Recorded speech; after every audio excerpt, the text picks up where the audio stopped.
Saudara sekasih, Shalom. Sangat senang menyapa saudara. Puji Tuhan, kita semua masih diberi sehat. Dan hari ini saya ingin meneruskan renungan saya dari seri khotbah Tuhan Yesus di Bukit. Saya kira 2-3 kali lagi akan selesai.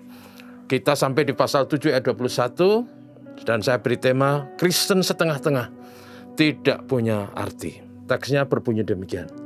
Bukan setiap orang yang berseru kepadaku, Tuhan akan masuk ke dalam kerajaan surga, melainkan dia yang melakukan kehendak Bapa-Ku yang di surga.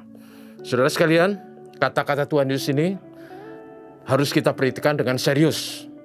Bukan orang yang berseru-seru, Tuhan yang akan masuk ke dalam kerajaan surga, melainkan orang yang melakukan kehendak Bapa yang di surga. Saudaraku, ini berarti bahwa menjadi pengikut Kristus tidak boleh hanya berhenti pada pemahaman atau wacana atau ekspresi emosional.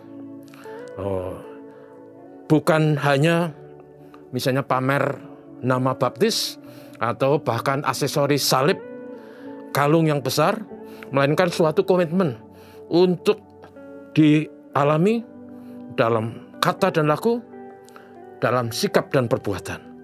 Tidak boleh ada kepalsuan, tidak boleh ada kemunafikan. Siapakah yang palsu itu? Yaitu mereka yang tidak menghasilkan buah pertobatan.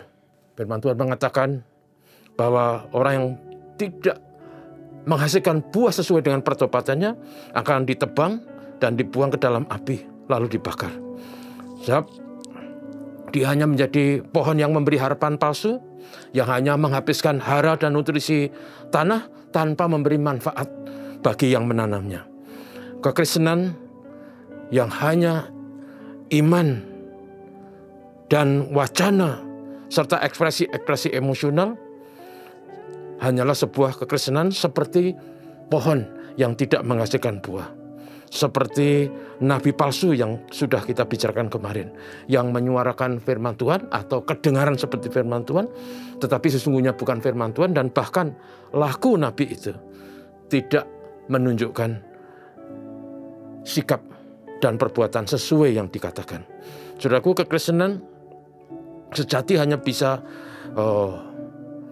terjadi dan bisa masuk dalam kerajaan surga hanyalah kalau mereka melakukan kehendak Bapa yang di surga, yaitu mengasihi Tuhan Allah dengan segenap hati, jiwa, dan akal budi, dan mengasihi sesama seperti diri sendiri. Itu berarti mempraktekkan firman Tuhan, memahami firman Tuhan, dan melakukan sehingga tercermin dalam kata, dalam sikap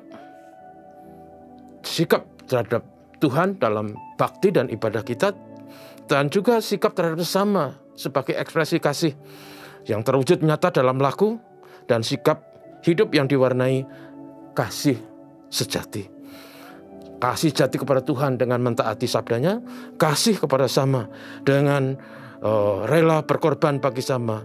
Hidup yang sesuai dengan kehendak Bapa, itulah hidup yang berarti mengasihi secara horizontal tapi juga secara vertikal, sehingga hidup kita, laku kita, tutur kata kita, pelayanan kita mencerminkan kasih sejati, di mana kita rela berkorban, di mana kita hidup diwarnai kepedulian dan menghargai sesama dengan sebaik-baiknya. Kehendak Bapa ialah supaya kita memberikan kasih sejati kepada sesama, sama seperti orang Samaria dalam kisah Injil yang memberikan pelayanannya, kasihnya, pengorbanannya bagi sesama demi kedewasaan iman. Maka itu harus diwujudkan, bukan hanya secara vertikal, tapi kepada sesama secara horizontal. Tentunya saudaraku, ini sesuai dengan takaran dan kekuatan serta kemampuan kita masing-masing.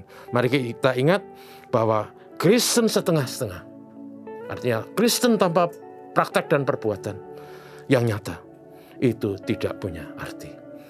Mari kita sungguh-sungguh menghayati, mempraktekkan dalam kehidupan nyata wujud sejati kasih kepada Tuhan dalam bakti dan sembah kita, tapi juga kasih kepada sesama dalam laku, sikap, perbuatan, sekaligus pengorbanan.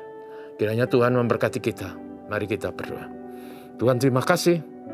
Kami bersyukur bisa pagi ini diingatkan kembali oleh kata-kata Tuhan Yesus yang harus kami perhatikan. Bahwa kalau kami menjadi Kristen, pengikut Kristus, dan setengah-setengah, maka kekristenan kami tidak punya arti. Kami rindu bahwa kekristenan kami diwarnai dengan ketaatan penuh kepada sabda Tuhan, mengasihi Tuhan dengan segenap hati kami, mengasihi sesama seperti diri sendiri. Tuhan, kami rindu hidup kami berarti, membawa dampak positif bagi sesama, bagi pekerjaan Tuhan. Inilah doa kami. Tuhan menolong jemaat Tuhan, Tuhan menolong negeri kami, supaya negeri kami damai tentram. Diberkati upaya pemerintah mengatasi pandemi, diberkati pemerintah dalam mengatasi situasi ekonomi. Inilah doa kami dalam nama Yesus. Amin. Terima kasih saudaraku, Tuhan berkati.